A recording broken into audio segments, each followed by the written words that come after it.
है, यानी आज से एग्जैक्ट 1 साल पहले शाम के 4:30 बजे सिद्धू मूसेवाला अपने घर से निकल के थार में बैठे। मैप को ध्यान से समझो, सिद्धू मूसेवाला इस वक्त अपने गांव मूसा में थे और यहाँ से 61 किलोमीटर दूर उनको अपनी मौसी से मिलने बरनाला जाना था, मौसी की तबीयत का हाल चाल लेने। सिद्धू रास्ते में थे और 10 किलोमीटर ड्राइव करके वो जवार के नामक गाँव में करीबन शाम के 5:25 पर पहुँच चुके थे। यहाँ एक ऐसा मोड़ है, ये वो पीछा कर रही थी और उसके पीछे बोलेरो भी आ रही थी। कोरोला ने थार का रास्ता ब्लॉक किया और बोलेरो वालों ने सिद्धू की थार के टायर में गोली मार दी ताकि वो कोरोला को उड़ा के भाग ना पाए। इसमें से 3 बंदे बंदूकों के साथ निकलते हैं और साथ ही बोलेरो में से भी 3 बंदे बंदूकों के साथ निकलते हैं और सिद्धू मूसेवाला पर धड़ाधड़ 30 गोलियां बरसा देते हैं। इसलिए ही सिद्धू पर ये 6 शूटर्स धड़ाधड़ गोलियां चला रहे हैं। इस समय सिद्धू के पास एक पिस्टल थी जिसमें सिर्फ 2 गोलियां थी जो सिद्धू ने बैक फायर भी किए थे। आपको ये भी पता होना चाहिए कि सिद्धू के साथ इस समय गाड़ी में 2 लोग और थे, उनका कजन गुरप्रीत सिंह और पड़ोसी गुरविंदर सिंह। गुरप्रीत को ड्राइवर सीट पर बैठा था और गुरविंदर पीछे वाली सीट पर बैठा था और इनके भी जांग और हाथों में गोली लगी थी और ये भी इंजर्ड हुए थे।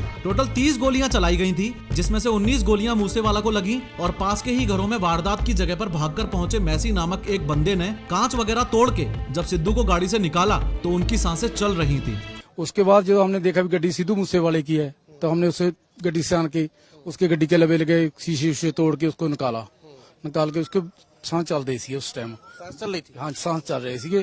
उसके बाद सिद्धू को हॉस्पिटल ले जाने के लिए एक राह चलती दूसरी गाड़ी की मदद ली, लेकिन हॉस्पिटल पहुंचने पर सिद्धू को ब्रॉड डेड घोषित किया गया। पोस्टमार्टम रिपोर्ट्स ने बताया कि सिद्धू मूसेवाला ने गोलियां लगने के बाद 15 मिनट के अंदर अंदर प्राण त्याग दिए थे। उस दिन अपनी मौसी से मिलने अपनी बुलेट प्रूफ फॉर्च्यूनर में नहीं बल्कि पर्सनल थार में गए थे। थार 4 सीटर होती है तो उसमें 2 और जनों को ले जाने की जगह नहीं थी। वैसे एक्सपर्ट्स का मानना यह है कि उस दिन अगर वो अपनी बुलेट प्रूफ फॉर्च्यूनर में सिक्योरिटी के साथ भी होते तो भी बच पाना मुश्किल था। एक्चुअली डिटेल्ड इन्वेस्टिगेशन के बाद पुलिस को यह पता चला था कि यह बहुत ही प्लान्ड शूट आउट था। इतना प्लान्ड कि इन 6 शूटर्स ने अपनी गाड़ियों में ग्रेनेड और लॉन्चर्स वगैरह तक रखे हुए थे इनकेस अगर बंदूक चलने में कोई परेशानी आए तो। कुछ yet to be confirm reports ये बताती हैं कि शूटर्स के पास रशियन असॉल्ट राइफल AN-94 भी थी। कम ऑन मैन, AN-94 की बात हो रही है, this is a big deal. ये बहुत ही rare and special war weapon है और इसका भारत में आना मतलब पूरी दाल ही काली है।